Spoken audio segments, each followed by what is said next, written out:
You will hear a number of different recordings, and you will have to answer questions on what you hear. There will be time for you to read the instructions and questions, and you will have a chance to check your work. All the recordings will be played once only. The test is in 4 sections.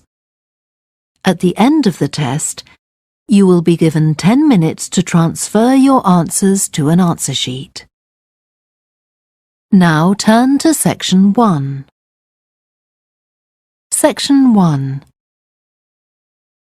You will hear a woman telephoning for information about a festival.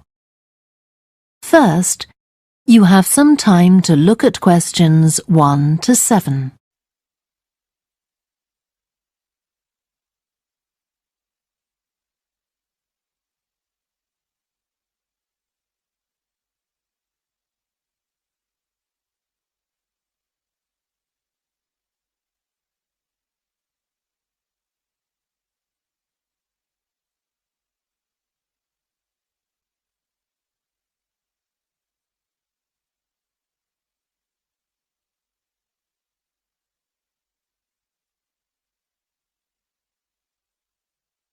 You will see that there is an example that has been done for you.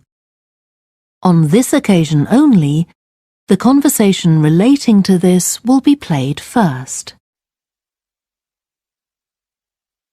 Good morning, Stretton Festival box office. How can I help you? Oh, hello. My family and I are on holiday in the area, and we've seen some posters about the festival this week. Could you tell me about some of the events, please? Of course. First of all, are there still tickets available for the jazz band on Saturday? There are, but only £15. The £12 seats have all been sold. The man says that tickets are available for £15, so 15 has been written in the space. Now we shall begin. You should answer the questions as you listen because you will not hear the recording a second time. Listen carefully and answer questions 1 to 7. Good morning, Stretton Festival box office. How can I help you? Oh, hello. My family and I are on holiday in the area, and we've seen some posters about the festival this week. Could you tell me about some of the events, please? Of course. First of all, are there still tickets available for the jazz band on Saturday? There are, but only £15. The £12 seats have all been sold. OK, and the venue is the school, isn't it? Yes, that's right. The secondary school. Make sure you don't go to the primary school by mistake. And there's an additional performer who isn't mentioned on the posters. Carolyn Hart is going to play with the band. Oh, I think I've heard her on the radio. Doesn't she play the oboe or flute or something? Yes, the flute.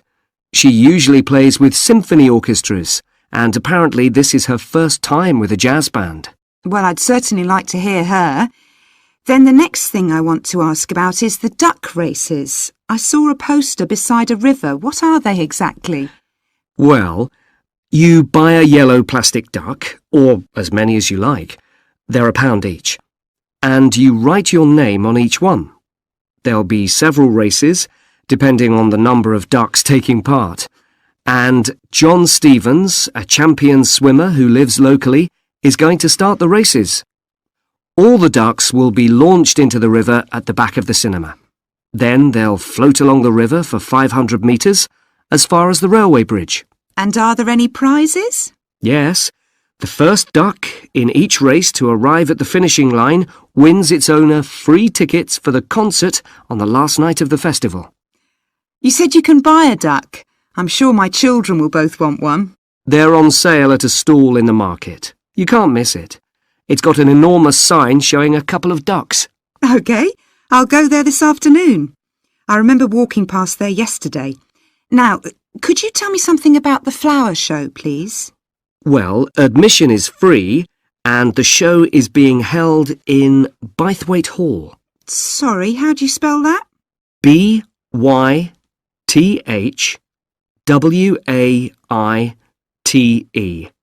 Bythwaite. Is it easy to find? I'm not very familiar with the town yet. Oh, you won't have any problem. It's right in the centre of Stretton. It's the only old building in the town, so it's easy to recognise. I know it. I presume it's open all day. Yes, but if you'd like to see the prizes being awarded for the best flowers, you'll need to be there at 5 o'clock.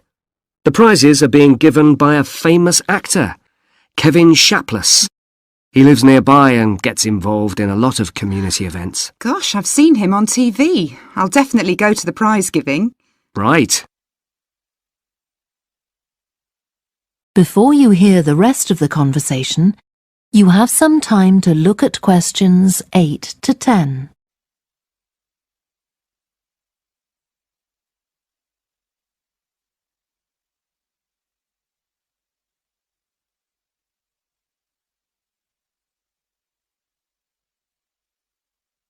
Now listen and answer questions 8 to 10. I've seen a list of plays that are being performed this week, and I'd like to know which are suitable for my children and which ones my husband and I might go to. How old are your children? 5 and 7. What about The Mystery of Muldoon? That's aimed at 5 to 10-year-olds. So if I take my children, I can expect them to enjoy it more than I do? I think so.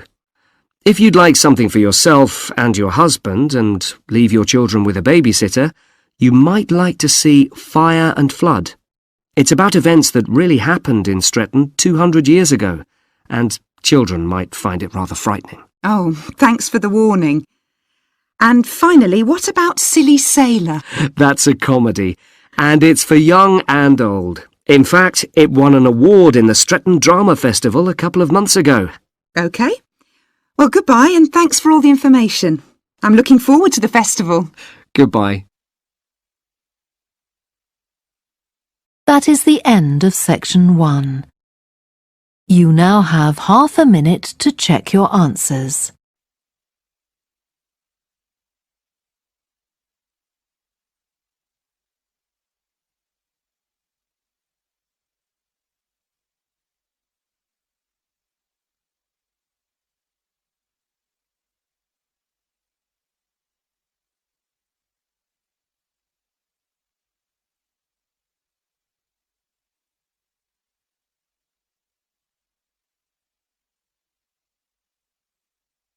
Now turn to section 2.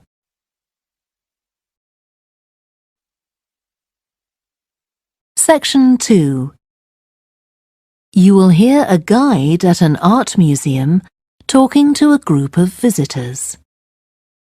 First, you have some time to look at questions 11 to 16.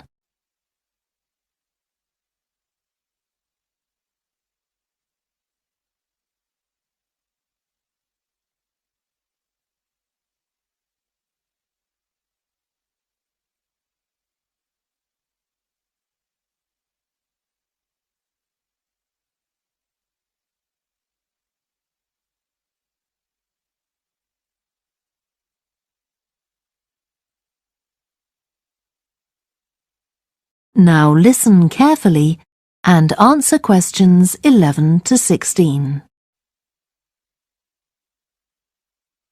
Good morning and welcome to the museum, one with a remarkable range of exhibits which I'm sure you'll enjoy. My name's Greg and I'll tell you about the various collections as we go around. But before we go, let me just give you a taste of what we have here. Well, for one thing, we have a fine collection of 20th and 21st century paintings, many by very well-known artists. I'm sure you'll recognize several of the paintings.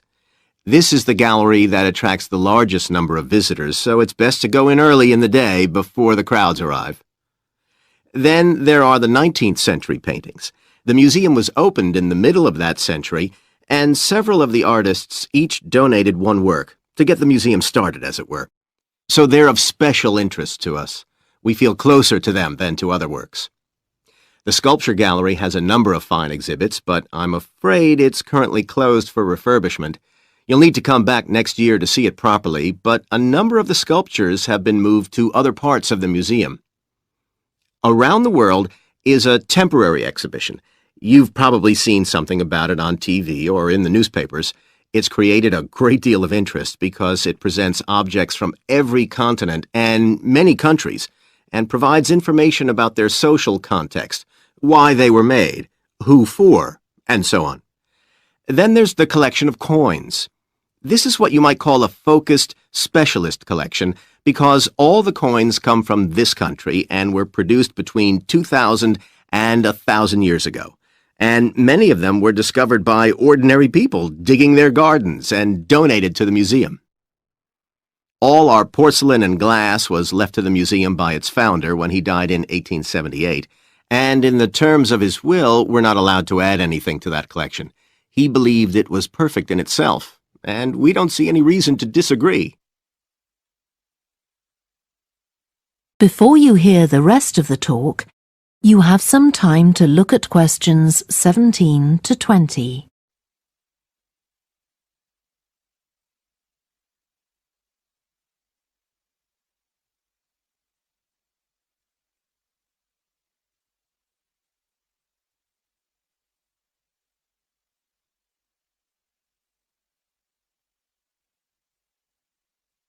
Now listen and answer questions 17 to 20. Okay, that was something about the collections, and now here's some more practical information, in case you need it. Most of the museum facilities are downstairs in the basement, so you go down the stairs here. When you reach the bottom of the stairs, you'll find yourself in a sitting area with comfortable chairs and sofas where you can have a rest before continuing your exploration of the museum. We have a very good restaurant which serves excellent food all day in a relaxing atmosphere. To reach it, when you get to the bottom of the stairs, go straight ahead to the far side of the sitting area, then turn right into the corridor. You'll see the door of the restaurant facing you. If you just want a snack or if you'd like to eat somewhere with facilities for children, we also have a cafe. When you reach the bottom of the stairs, you'll need to go straight ahead, turn right into the corridor, and the cafe is immediately on the right. And talking about children, there are baby-changing facilities downstairs. Cross the sitting area, continue straight ahead along the corridor on the left, and you and your baby will find the facilities on the left-hand side. The cloakroom, where you should leave coats, umbrellas, and any large bags, is on the left-hand side of the sitting area. It's through the last door before you come to the corridor. There are toilets on every floor, but in the basement, they're the first rooms on the left when you get down there. Okay, now if you've got anything to leave in the cloakroom, please do that now, and then we'll start our tour. That is the end of section 2. You now have half a minute to check your answers.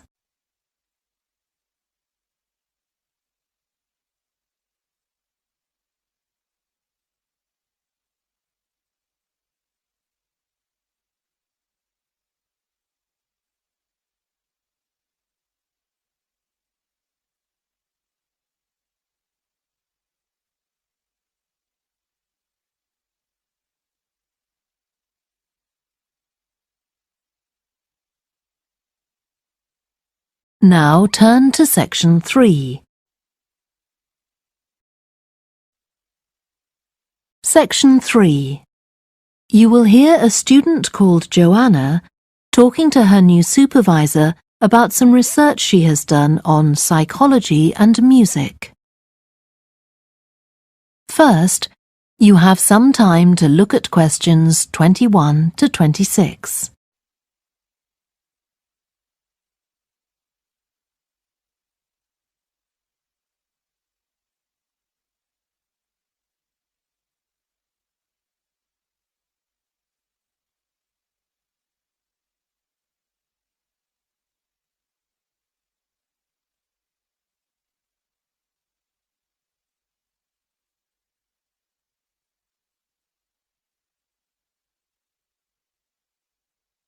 Now listen carefully and answer questions 21 to 26. Hi, Joanna. Good to meet you. Now, before we discuss your new research project, I'd like to hear something about the psychology study you did last year for your master's degree. So, how did you choose your subjects for that? Well, I had 6 subjects, all professional musicians and all female. 3 were violinists, and there was also a cello player and a pianist and a flute player. They were all very highly regarded in the music world, and they'd done quite extensive tours in different continents, and quite a few had won prizes and competitions as well. And they were quite young, weren't they? Yes, between 25 and 29. The mean was 27.8. I wasn't specifically looking for artists who'd produced recordings, but this is something that's just taken for granted these days, and they all had. Right. Now, you collected your data through telephone interviews, didn't you? Yes. I realised if I was going to interview leading musicians, it'd only be possible over the phone because they're so busy. I recorded them using a telephone recording adapter. I'd been worried about the quality, but it worked out all right. I managed at least a 30-minute interview with each subject, sometimes longer. Did doing it on the phone make it more stressful? I'd thought it might. It was all quite informal though, and in fact they seemed very keen to talk. And I don't think using the phone meant I got less rich data. Rather the opposite, in fact. Interesting. And you were looking at how performers dress for concert performances? That's right. My research investigated the way players see their role as a musician and how this is linked to the type of clothing they decide to wear. But that focus didn't emerge immediately. When I started, I was more interested in trying to investigate the impact of what was worn on those listening, and also whether someone like a violinist might adopt a different style of clothing from, say, someone playing the flute or the trumpet. It's interesting that the choice of dress is up to the individual, isn't it? Yes, you'd expect there to be rules about it in orchestras, but that's quite rare. Before you hear the rest of the discussion, you have some time to look at questions 27 to 30.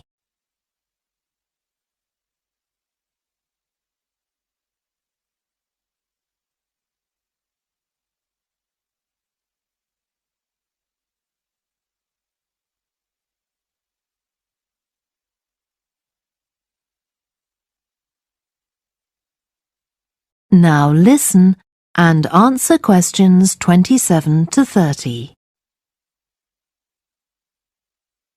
You only had women performers in your study. Was that because male musicians are less worried about fashion? I think a lot of the men are very much influenced by fashion, but in social terms, the choices they have are more limited. They'd really upset audiences if they strayed away from quite narrow boundaries. Now, popular music has quite different expectations.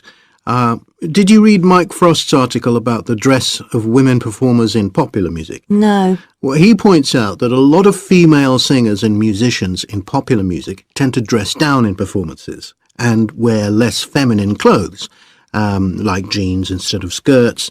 And he suggests this is because otherwise they'd just be discounted as trivial. But you could argue they're just wearing what's practical. I mean, a pop music concert is usually a pretty energetic affair. Yes, he doesn't make that point, but I think you're probably right.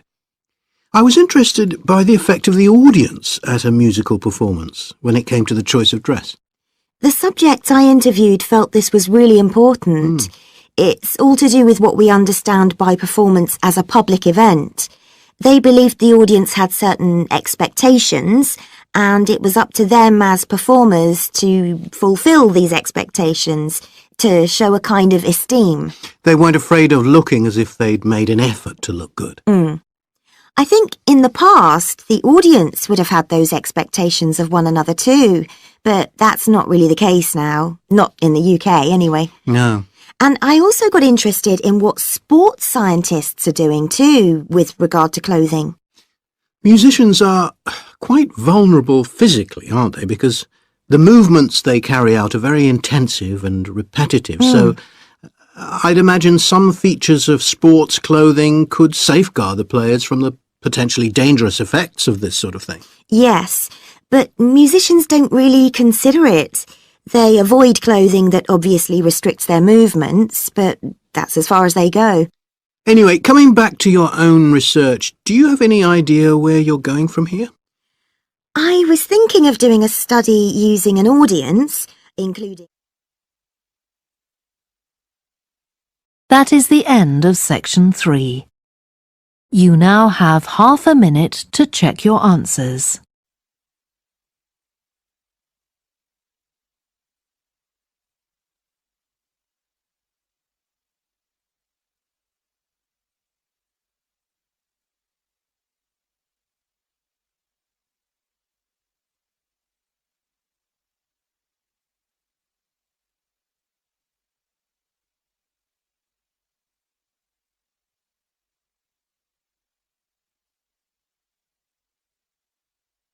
Now turn to section 4.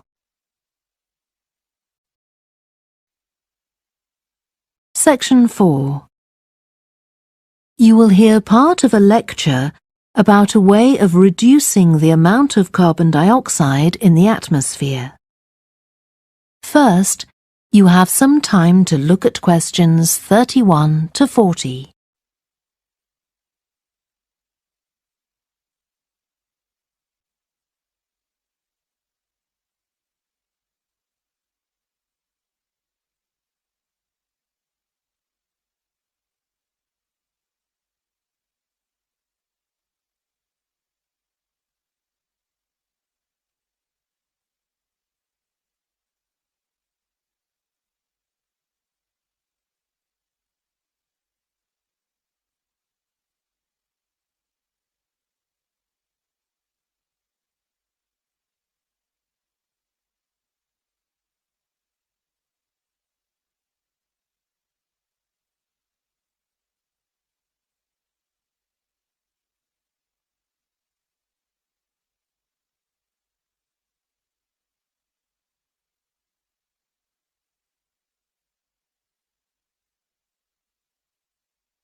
Now listen carefully and answer questions 31 to 40.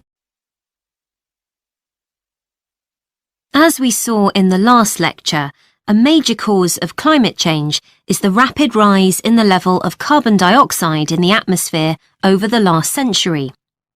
If we could reduce the amount of CO2, perhaps the rate of climate change could also be slowed down. One potential method involves enhancing the role of the soil that plants grow in with regard to absorbing CO2. Ratan Lal, a soil scientist from Ohio State University in the USA, claims that the world's agricultural soils could potentially absorb 13% of the carbon dioxide in the atmosphere, the equivalent of the amount released in the last 30 years, and research is going on into how this might be achieved. Lal first came to the idea that soil might be valuable in this way, not through an interest in climate change, but rather out of concern for the land itself and the people dependent on it. Carbon-rich soil is dark, crumbly and fertile and retains some water. But erosion can occur if soil is dry, which is a likely effect if it contains inadequate amounts of carbon. Erosion is of course bad for people trying to grow crops or breed animals on that terrain. In the 1970s and 80s, Lal was studying soils in Africa so devoid of organic matter that the ground had become extremely hard, like cement. There he met a pioneer in the study of global warming who suggested that carbon from the soil had moved into the atmosphere. This is now looking increasingly likely. Let me explain. For millions of years, carbon dioxide levels in the atmosphere have been regulated, in part, by a natural partnership between plants and microbes, tiny organisms in the soil. Plants absorb CO2 from the air and transform it into sugars and other carbon-based substances. While a proportion of these carbon products remain in the plant, some transfer from the roots to fungi and soil microbes, which store the carbon in the soil. The invention of agriculture some 10,000 years ago disrupted these ancient soil-building processes and led to the loss of carbon from the soil. When humans started draining the natural topsoil and ploughing it up for planting, they exposed the buried carbon to oxygen. This created carbon dioxide and released it into the air. And in some places, grazing by domesticated animals has removed all vegetation, releasing carbon into the air. Tons of carbon have been stripped from the world's soils, where it's needed, and pumped into the atmosphere. So, what can be done? Researchers are now coming up with evidence that even modest changes to farming can significantly help to reduce the amount of carbon in the atmosphere. Some growers have already started using an approach known as regenerative agriculture. This aims to boost the fertility of soil and keep it moist through established practices. These include keeping fields planted all year round and increasing the variety of plants being grown. Strategies like these can significantly increase the amount of carbon stored in the soil, so agricultural researchers are now building a case for their use in combating climate change.